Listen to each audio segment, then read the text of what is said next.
रहनी हो सुखी कदेला दुखी बेटी के घर मकान।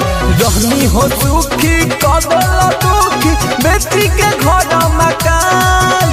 अरे बेटी के घर मकान बतिया बुझत नहीं खसैया। बतिया मानो हमार सैया कलल कमी के दुकान। बतिया बुझ हमार सैया कलल कमी के दुकान कलो।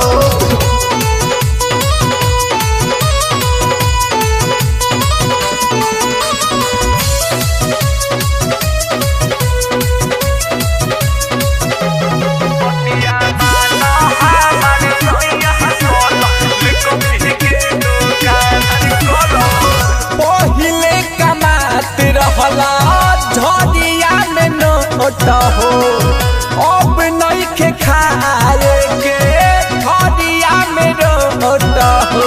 अरे लड़को सबको मुँह देखो पहिले कमात रहला झड़िया में नोट हो अब नहीं के खाए के झड़िया में नोट हो। ना होई खेती ना होई किसानी तो करबा कौन काम। आज करबा कौन काम बतिया माना हमार सैया। बतिया माना हमार सैया कलल कमी के दुकान। बतिया बुझ हमार सैया कलल कमी के दुकान। एकदम बोका गई बड़का हो।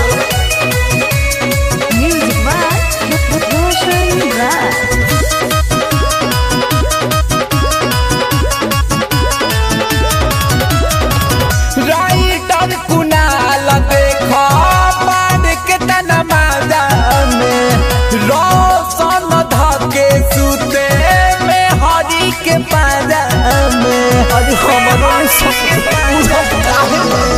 राइटर कुनाल देखो बाढ़ के तना माजा में रोशन सुते लेके में हरी के पाजा में। सुजीत साजन मानल बतिया है बड़े समाधान। अरे है बड़े समाधान बतिया बुझत नहीं खसैया। बुझत नहीं खसैया बतिया बुझत नहीं खसैया कलल कमी के दुकान। बतिया बुझत नहीं खसैया कलल कमी के दुकान। अरे कलल तबू के मोइबो।